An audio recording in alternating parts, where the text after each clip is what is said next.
Welcome to Never Rewrite. I'm Isaac Askew. And I'm Jeffrey Sherman. And today we're joined by special guest Aadil Farid to talk about his adventures in computerizing the Indian Railways ticketing system back in the 1980s.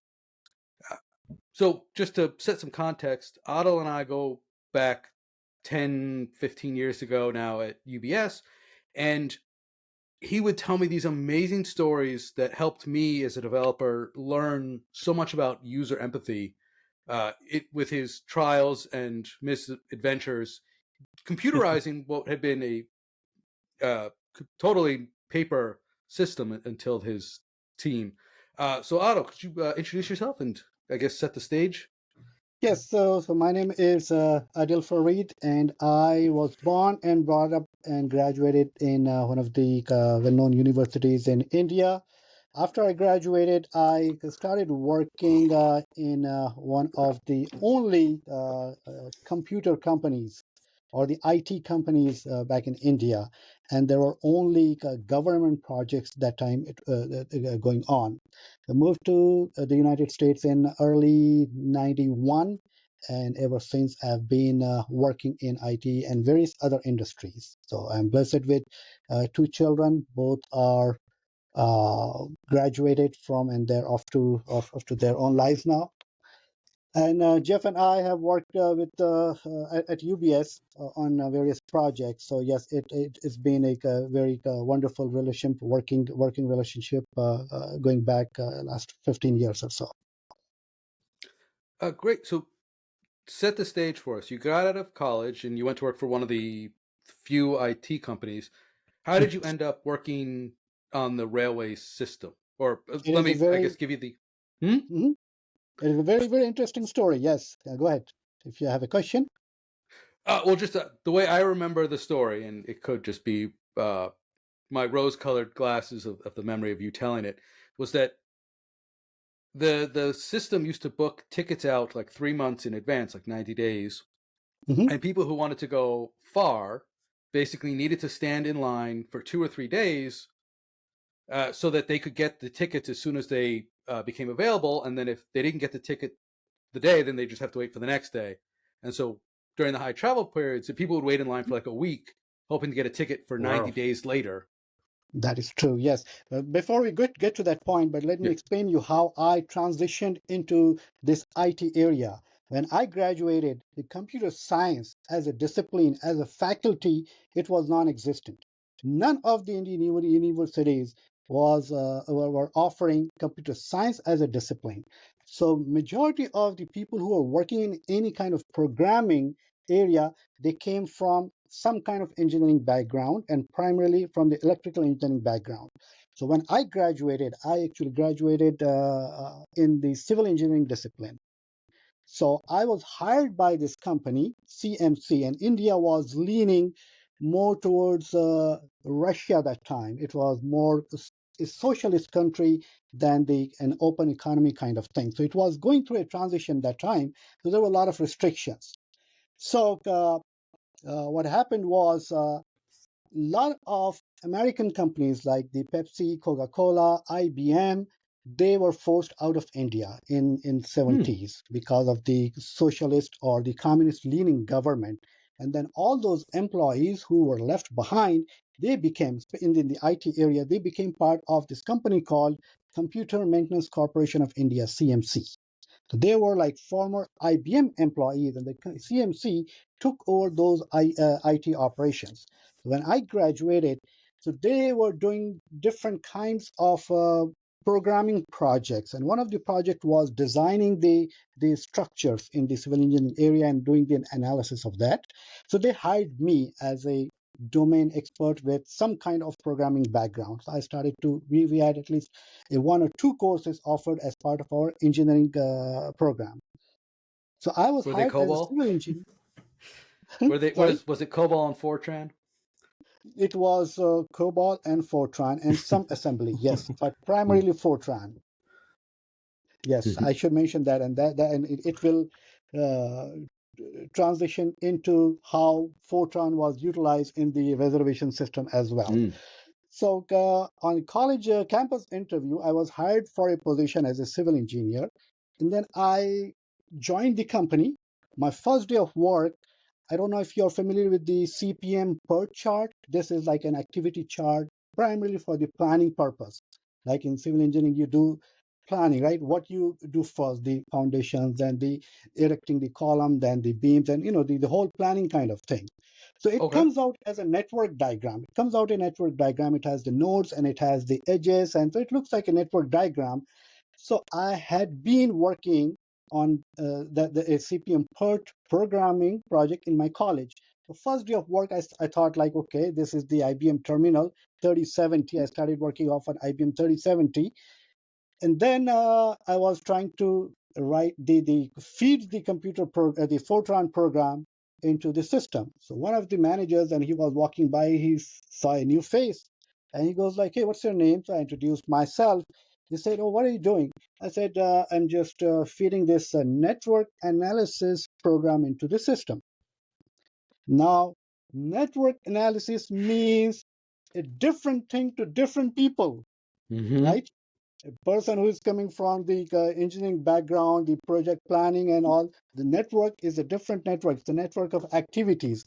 In his mind, it was a computer network. So he thought, I'm a computer network expert. I had never Excellent. heard about computer network. I had never seen anything beyond a personal computer.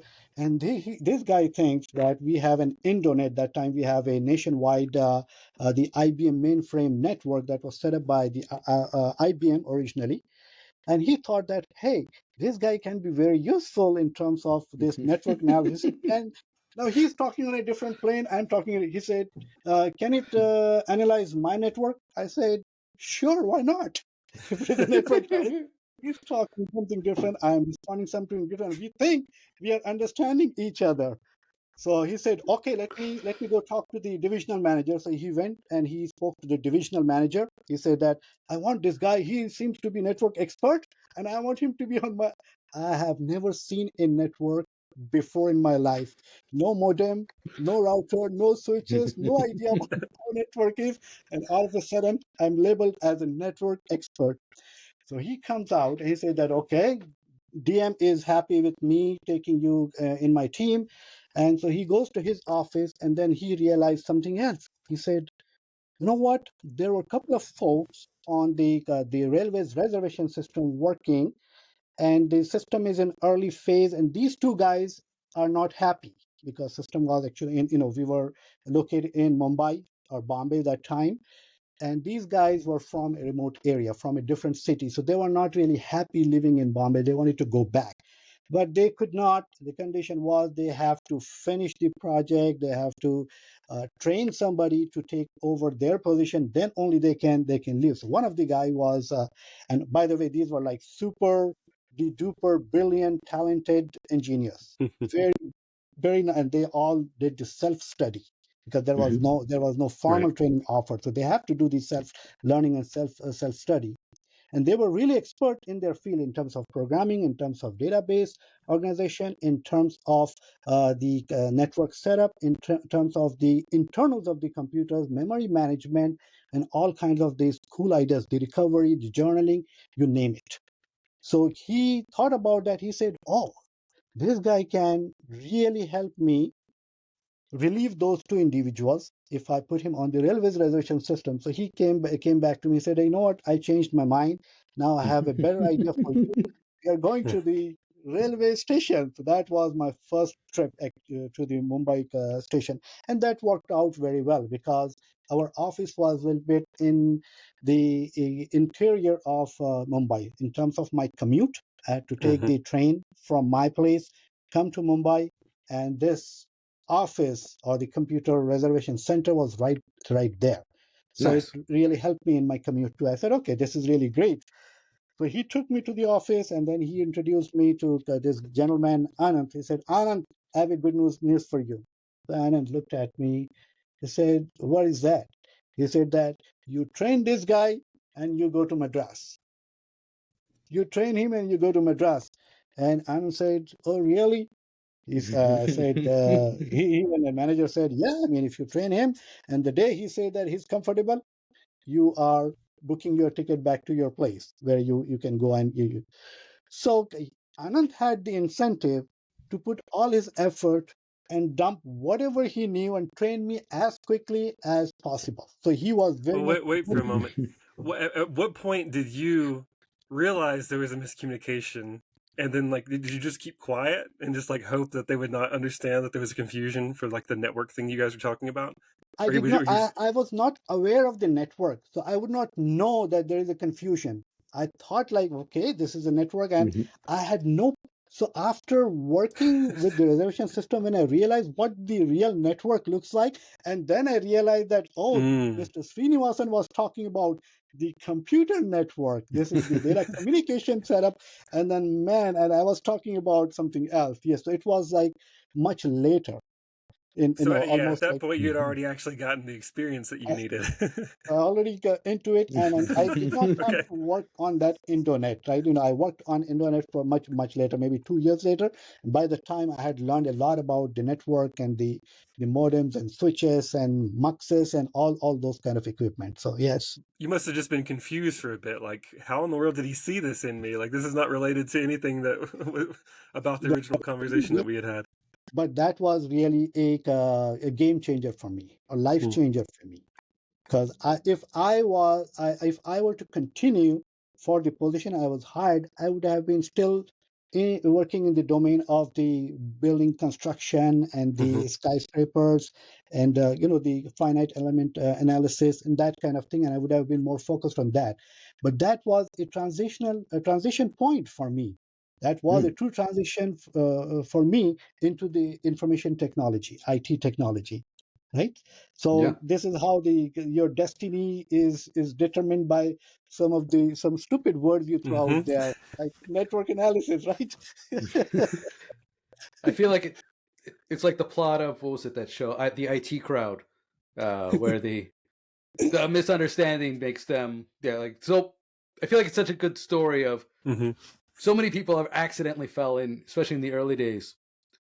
When you started, the internet was only like 10 years old. Email was only like 10 years old. So yeah, that was my story of transition, and then I started working with other folks, and they were all young folks, but they were really expert in their field because they were pressed by the time, by the lack of resources. As I mentioned, that India was very much socialist leaning country. And of course, because of the a socialist government, there were a lot of restrictions on imports. So before I came to United States, I did not see a can of Coke. That was simply non-existent. I mean, now these things are very different.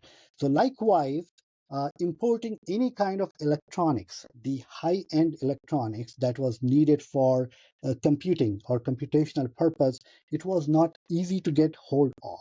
So we were very, very much pressed by because of the internal restriction and because of the external restrictions too, because of the geopolitical reasons. The US had the restrictions in terms of what kind of hardware India can get hold of, because there was a fear of the nuclear research and all that kind of thing, right? So it was not easy for us to even get a memory card or a high-end CPU. Right. It's so different than today, where you might accidentally grab a million machines and leave them on AWS for a weekend and blow out your budget. Back then, you couldn't even get a memory card because somebody was, well, not somebody, the US was concerned it might get diverted to the nuclear program. Right. And Indian government had its own restriction too, because of they want to force or pressurize the Indian manufacturers to produce the equipment. They wanted to have like, okay, it all like must be locally produced. It's all India centric thing. It was not very easy because you need a lot of expertise, especially in the manufacturing, precision tooling, and those kind of things. That was still emerging. It's not that easy to develop, and especially in a developing country. So when we first looked at the system, these were the very much experts. I got trained by these folks. Some of them are really, really expert in the networking area. And that to networking, when I talked about from the hardware all the way up, from the bare bone hardware, from connecting Hmm. the actual wires into the mux, into the modems, and some of the will be on the radio waves communication. So and then all the way up into the data link layer, physical. I used to push the physical Ethernet cards, and we used to get the Ethernet cable. So if in order to attach a new machine, you have to have a special punch. And then who would do that when we did not have any other engineers or hardware experts? We have to do it on ourselves. And then of course you plan it. You basically, you don't have like luxury of having, if something goes bad, then you have infinite amount of hardware supplies. So you had to be really, really, really careful on that.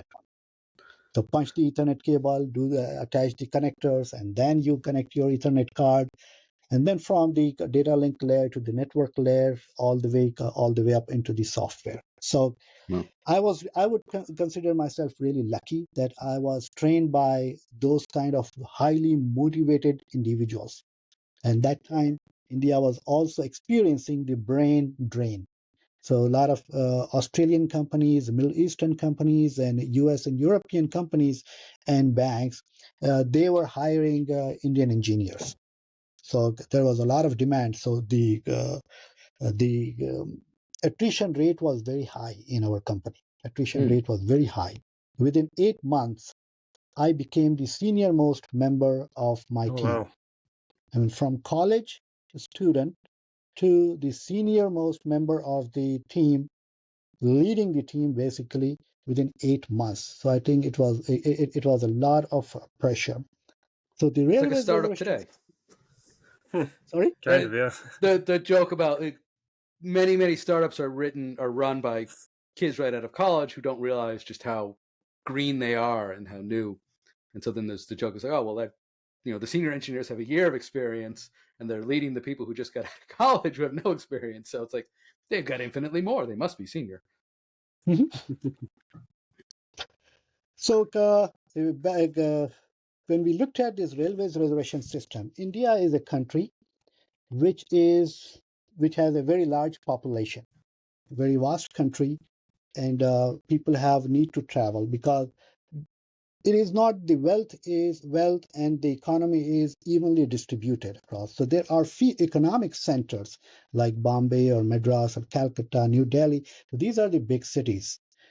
But a majority of the people working in there, especially the labor class and the other people, they are the temporary migrants into the regions, but their families are still living back in the villages and in the inland areas. So these people would come to Mumbai, for example, but they have a need to travel once in a year, once in 6 months, based on their family needs and all. The flying or the airplane was a very expensive option. Most of the people would not or could not afford it. The road system is really, really poor. Now it is improving. Still, it's not there, but it's much better than what we used to have. The highways were pretty much non-existent highway, and the distances are really long. So it is not that easy to commute or to travel using the roadways or the airways. So the only viable option was the train option, which Britishers had uh, established a very good network of the train system. So that was working well. It is cheap, efficient, and safe. And obviously, because of the poverty, because of the other reasons, still India was emerging. It did not have a lot of trains per se or a lot of hardware resources to implement. So there was, of course, a lot of competition. Resources were less and demand was much high. And if you don't have a proper check and balance system, a weaker judiciary system, a weaker what you call police system, then it also gives rise to a lot of corruption. So that becomes a foundation for corruption. If you need the ticket, if you have a need, an urgency, and then you walk, it's all manual. So you walk up to a booking window. The guy who's sitting behind the window, he does not have much of an accountability. He does not have much. You cannot complain, and even if you complain, your complaints will not be listened to. Nobody would pay any attention to. In fact, only if you can bribe. So there is a chain of all of this, the corrupt elements across the board. So an individual who walks up to the window and says that, okay, I want to book a ticket from Mumbai to Amritsar, then even if the ticket is available, the guy can simply say that, sorry, it's waitlist, not available. And then you put your hand in your pocket and then you grab 200 rupees and then you give it to him. All of a sudden, waitlist becomes confirmed. So Wow. that was the state. And of course, this is all manual. Depending upon how long the line is, the guy would demand either 50 rupees or 100 rupees or 200 rupees. And then depending upon because it's not like everybody's rich and wealthy. It's not like everybody can dip their hand in their pocket and demand 200. So people would try to negotiate, oh, I don't have 200. So it would take a long time. So you can imagine that to issue one ticket, it is now because of this corruption, negotiation, and then it may not be, in some cases, suppose the train is maybe really full. So, okay, can you find the alternative? Can you find this date? Can you find that date? Now you have to flip the pages. So you used to flip the pages to find the train numbers. So all that would take like nearly 10 to 15 minutes on an average for one passenger. Just imagine, Jeez. and because of the demand, there will be long lines. People would have to just stand there for like hours and hours just to get to the window, and only to hear that, oh, sorry, the ticket is not available, or you'll shell out large chunk of money.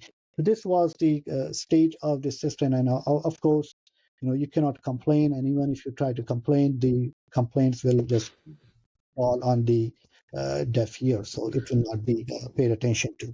Right. So when the system was introduced, so multiple challenges we faced. So one of the challenge is to get the buy-in of the reservation clerks. And now the computer was not that commonly available. People had not seen the system, how they function. A lot of people were under the impression, because imagine this India was a country. Yes, education system in some areas was really, really, really, really good, but a majority of the population was still illiterate. They were not educated. So people had this kind of concept that, oh, computer is going to do everything. That means I would not have any job. Sounds familiar. Computer will take over my job, and in as such, the unemployment rate is very, very, very high, very high. If computer comes in and takes over my job, what am I going to do? So there was a lot of resistance from that from internal, and it was all unionized. So it's all union. So you have to convince the union leaders, and then obviously union leaders, some of them were really sharp. They were thinking, they were asking questions. What is computer? Specifically, they were asking, so what can we do to this thing? Will computer tell us when the computer will what time the ticket was booked and not booked? When we were attending those meetings, I was very, very young that time. I did not have any exposure to the real world business or these Right. kind of meetings.